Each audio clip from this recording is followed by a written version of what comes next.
नमस्कार मैत्रिणींनो, मी Madhuri's cooking and लाईफस्टाईलमध्ये तुमच्या सगळ्यांचं खूप खूप स्वागत करते। तर आज आपण मस्त चमचमीत असे छोले मसाला कसा बनवायचा त्याची रेसिपी बघणार आहोत। अतिशय झटपट होणारी रेसिपी आहे। चला तर मग करूया सुरुवात।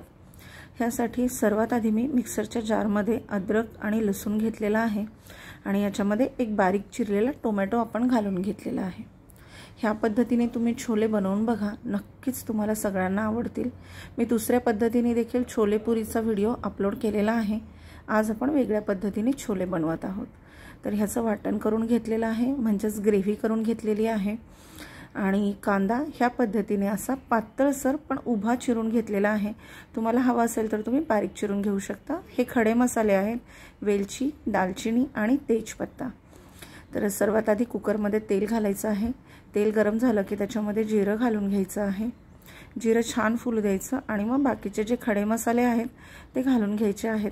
खडे मसाल्यामुळे भाजीला खूप छान फ्लेवर येतो। आणि आता हा चिरून घेतलेला कांदा घालायचा आहे। मी उभे लांब पातळ काप करून घेतलेले आहेत। तुम्हाला आवडत असतील तर तुम्ही एकदम बारीक कांदा देखील चिरून घेऊ शकता।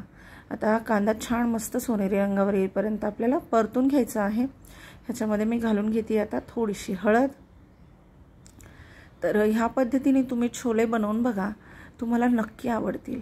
ह्याची टेस्ट थोडीशी वेगळी लागते, पण अगदी तुम्ही रेस्टॉरंटमधले जे छोले असतात ते देखील विसरून जाल। आता ह्याच्यामध्ये आपण घालून घेतलेला आहे थोडासा हिंग आणि आता घालतोय चवीपुरतं मीठ। पण त्याआधी हे सगळं छान परतून घ्यायचं आहे। त्याच्यामुळे काय होतं, कांदा आपला करपणार नाही। तर ह्या पद्धतीने मध्यम आचेवर हा कांदा आपण परतून घेणार आहोत। आणि आता ह्याच्यावर झाकण ठेवून घ्यायचं आहे आणि झाकण ठेवून एक 5 ते 7 मिनिट मंद आचेवर हा कांदा छान परतून घ्यायचा आहे। झाकण ठेवल्यावर गॅसची फ्लेम कमी करायची आहे। आता हा कांदा थोडासा अजून परतायचा राहिला तर मी याच्यावर परत एकदा झाकण ठेवून याला छान परतून घेते। तुम्ही बघू शकता कांद्याचा कलर हळूहळू चेंज होतोय। तर ह्या पद्धतीने छोले मसाला बनवून बघा, कसा वाटला ते कमेंट करून सांगायला विसरू नका।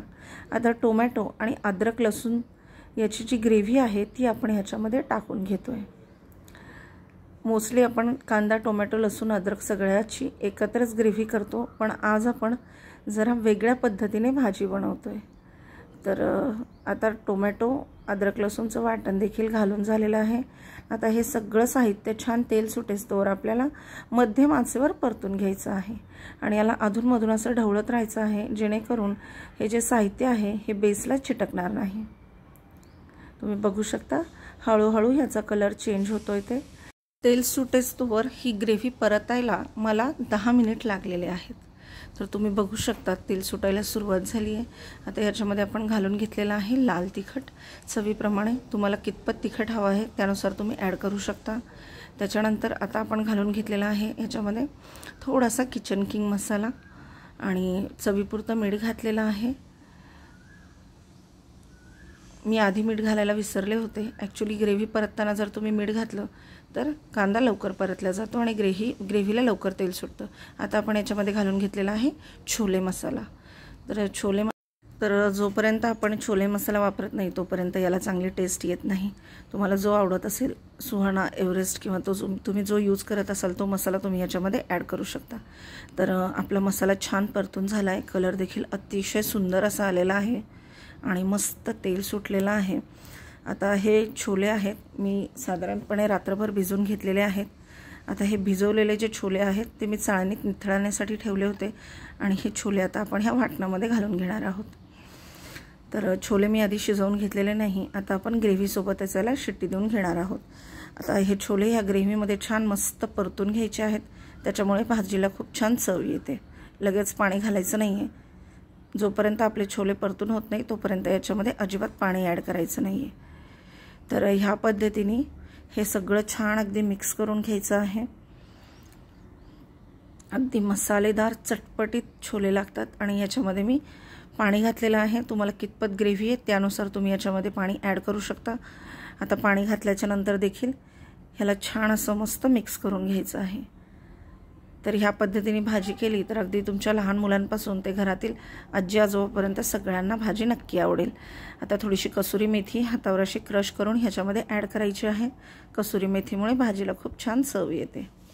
आता हे छान असं सगळं मिक्स करून घेतल्याच्या नंतर ह्याला छान उकळी आणायची आणि कुकरच्या शिट्ट्या करून घ्यायच्या आहे. साधारणपणे 4 ते 5 शिट्ट्या करून घ्यायच्या आहेत. त्यामध्ये छोले अगदी मस्त शिजतात.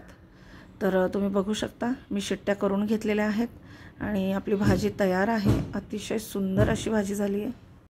तर हे छोले तुम्ही अगदी पोळी, पुरी, लच्छा पराठा किंवा भात कशासोबतही खाऊ शकता. तुम्ही बघू शकता अतिशय सुंदर असा कलर आला आहे आणि छोले देखील छान शिजलेले आहेत. आता मी एका प्लेटमध्ये सर्व करून घेतले. त्याच्यावरून छान बारीक चिरलेली कोथिंबीर आपण भुरभुरतोय. तर ह्या पद्धतीने छोले नक्की बनवा. कसे वाटले ते कमेंट करून सांगा. आवडत असेल तर चॅनलला लाईक, शेअर, सबस्क्राईब करा. धन्यवाद.